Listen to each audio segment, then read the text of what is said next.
বাথৌটো মোৰ অন্তৰত আছে। বাথৌ আৰু মই পালন কৰা পৰম্পৰাত কোনো পাৰ্থক্য নাই। তাতেও অমে কোৱা হয়, অম হিং কোৱা হয় নে নহয়? আমিও তেতিয়াই কওঁ। তে পাৰ্থক্য ক'ত আছে? মই লোৱা নাই। আদি সময়ৰ পৰা আমিও এইটোৱে মানি চলি আছোঁ। মানে ছিষ্টেমটো অলপ বেলেগ বেলেগ। কংগ্ৰেছে দেশৰ সম্পদৰ লুণ্ঠন কৰিলে, সম্পদৰ চুৰি কৰিলে। কংগ্ৰেছে দেশৰ পৰা মানৱ সম্পদৰ চুৰি কৰিলে। কংগ্ৰেছে লুণ্ঠন কৰিলে, ভ্ৰষ্টাচাৰ কৰিলে, স্বজলপ্ৰীতি কৰিলে। এতিয়া আমাক ভোট চোৰ বুলি কৈ আছে। এই যে বাইদেউহঁত আহিছে, এইটো আমাৰ সম্পদ। এতিয়া এখেতসকলে যদি বাইদেউহঁতে যদি বিজেপিক ভোটটো দি দিয়ে, তেতিয়া মোৰ গাত কি দুখ আছে?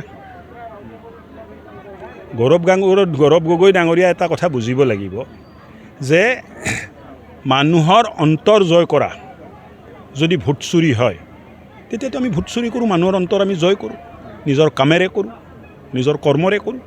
মুখ্যমন্ত্ৰী ডাঙৰীয়াৰ নেতৃত্বত এক পৰিৱৰ্তনকামী, স্বাৱলম্বী, আত্মনিৰ্ভৰশীল অসম গঢ়াৰ যিটো চেষ্টা আমি কৰি আছোঁ, দুখীয়া ৰাইজে দেখি আছে। এই বাবা, ভোটৰ কাৰণে যদি লয়, তেতিয়াতো মই খ্ৰীষ্টানো লৈ ল'ব পাৰিলোহেঁতেন, তেতিয়াতো মই ইছলামো লৈ ল'ব পাৰিলোহেঁতেন। কিয় নল'লোঁ? হাগ্ৰামা ডাঙৰীয়াৰ চিন্তা অকল ভোটত থাকে। হাগ্ৰামা ডাঙৰীয়াৰ চিন্তা বেলেগ বেলেগ জেগাত থাকে। মইতো ইছলাম লোৱা নাই, মইতো মুছলিম হৈ যোৱা নাই, মইতো খ্ৰীষ্টান হৈ যোৱা নাই। মই কিয় বাথৌ হ'লোঁ? অৰুণোদয় ফৰ্ম বিতৰণ, অৰুণোদয় প্ৰপত্ৰ বিতৰণ আৰু গেছ চিলিণ্ডাৰ যিটো 250 টকা দুখীয়া মানুহে ৰেহাই পাব, তাৰ ফৰ্ম বিতৰণ কৰিলোঁ আৰু বাইদেউহঁতক লগ পালোঁ। বাইদেউহঁত খুব খুচি। 4 তাৰিখ মুখ্যমন্ত্ৰী ডাঙৰীয়া আহিব, তাৰো নিমন্ত্ৰণ দিলোঁ। মই ভাবোঁ যে এটা দুখীয়া মহিলাৰ মুখত এতিয়া আমি হাঁহি দেখিবলৈ পাইছোঁ। এই অঞ্চলত হস্পিটেল এখনো হ'ব। বহুতদিনীয়া দাবী আছিলে, কিন্তু হোৱা নাছিলে। এই অঞ্চলটোক কেনেকৈ আগবঢ়াই লৈ যাব পাৰি, এই অঞ্চলৰ ল'ৰা ছোৱালীয়ে পঢ়া শুনা কৰি কেনেকৈ আগবাঢ়িব পাৰে, কেনেকৈ এই ল'ৰা ছোৱালীটো বহুত যথেষ্ট কষ্ট কৰে। এই ল'ৰা ছোৱালীয়ে বহুত কষ্ট কৰে আৰু মানুহবিলাক বহুত কষ্টত থাকে। অলপ মানে সুযোগ সুবিধা পালে এই ল'ৰা ছোৱালীবোৰে খুব ভাল মানে প্ৰদৰ্শন কৰিব, স্পৰ্টছতো কৰিব, আপোনাৰ বেলেগতো কৰিব। গৌৰৱ গগৈ হ'ব, লাহে লাহে হ'ব। এটা কথা কৈছে এতিয়া সংবাদমেলত যে বিজেপিত ভোট চুৰ সোমাইছে বুলি। হা? বিজেপিত ভোট চুৰ সোমাইছে বুলি কৈছে। কংগ্ৰেছে দেশৰ সম্পদৰ লুণ্ঠন কৰিলে, সম্পদৰ চুৰি কৰিলে। কংগ্ৰেছে দেশৰ পৰা মানৱ সম্পদৰ চুৰি কৰিলে। কংগ্ৰেছে লুণ্ঠন কৰিলে, ভ্ৰষ্টাচাৰ কৰিলে, স্বজলপ্ৰীতি কৰিলে। এতিয়া আমাক ভোট চোৰ বুলি কৈ আছে। এই যে বাইদেউহঁত আহিছে, এইটো আমাৰ সম্পদ। এতিয়া এখেতসকলে যদি বাইদেউহঁতে যদি বিজেপিক ভোটটো দি দিয়ে, তেতিয়া মোৰ গাত কি দুখ আছে?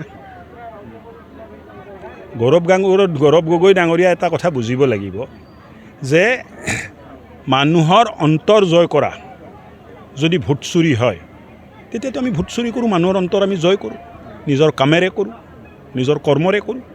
মুখ্যমন্ত্ৰী ডাঙৰীয়াৰ নেতৃত্বত এক পৰিৱৰ্তনকামী, স্বাৱলম্বী, আত্মনিৰ্ভৰশীল অসম গঢ়াৰ যিটো চেষ্টা আমি কৰি আছোঁ, দুখীয়া ৰাইজে দেখি আছে যে বিনা কেলেংকাৰী, বিনা দুৰ্নীতি, বিনা ভ্ৰষ্টাচাৰ, বিনা স্বজলপ্ৰীতি লাখ লাখ মানুহ নিযুক্তি হৈছে, ল'ৰা ছোৱালী নিযুক্তি হৈছে।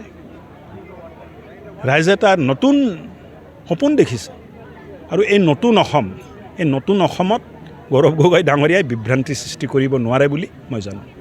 বাচিপুৰকে আদি কৰি কেইবাখনো বিশ্বনাথ ডিষ্ট্ৰিক্টত পৰিছে বুলি এটা ওলাইছে, এইটো সঁচা নাই? কিবা ঢেকীয়াজুলি কেইবাখনো মানে গাঁও এনেকৈ দাদা, এইবিলাক কোনো ক'তো সোমোৱা নাই, ক'তো ওলোৱা নাই, ক'ত পৰিছে, ইয়াত পৰিছে, এইবিলাক উৰা বাতৰি। কোনোবাই যদি উৰা বাতৰি কয়, মানে চিলনীয়ে লৈ গ'ল বুলি যদি কয়, এইটো চিলনীৰ ফালে দৌৰি নাযাব, কাণত হাত লগাই চাব, কাণটো য'ত আছে তাতে আছে। কোনোবাই এইটো ৰাজনীতিক প্ৰপগণ্ডা। এইবিলাক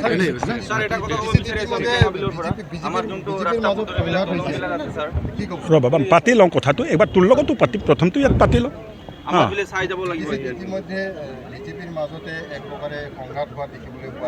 কি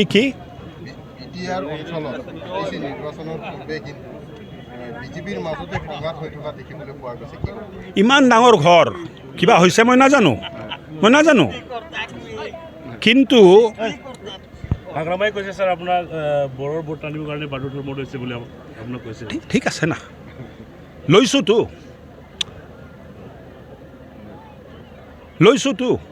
পালন কৰি আছোঁতো। তো ভোট আনিবৰ কাৰণে এই বাবা ভোটৰ কাৰণে যদি লয় তেতিয়াতো মই খ্ৰীষ্টানো লৈ ল'ব পাৰিলোহেঁতেন, তেতিয়াতো মই ইছলামো লৈ ল'ব পাৰিলোহেঁতেন।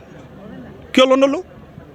হাগ্ৰামা ডাঙৰীয়াৰ চিন্তা অকল ভোটত থাকে, হাগ্ৰামা ডাঙৰীয়াৰ চিন্তা বেলেগ বেলেগ জেগাত থাকে। মইতো ইছলাম লোৱা নাই, মইতো মুছলিম হৈ যোৱা নাই, মইতো খ্ৰীষ্টান হৈ যোৱা নাই। মই কিয় বাথৌ হ'লোঁ? বাথৌটো মোৰ অন্তৰত আছে। বাথৌ আৰু মই পালন কৰা পৰম্পৰাত কোনো পাৰ্থক্য নাই। তাতেও ওমে কোৱা হয়, ওম হিং কোৱা হয়নে নহয়? আমিও তেতিয়াই কওঁ। তে পাৰ্থক্য ক'ত আছে? মই লোৱা নাই। আদি সময়ৰ পৰা আমিও এইটোৱে মানি চলি আছোঁ, মানে ছিষ্টেমটো অলপ বেলেগ বেলেগ। বুজি পালেনে নাই আপুনি? সেইকাৰণে হাগ্ৰামা ডাঙৰীয়াক লগ পালে মোৰ হৈ আপুনি অলপ বুজাব তেখেতক, হ'ব? Thank U.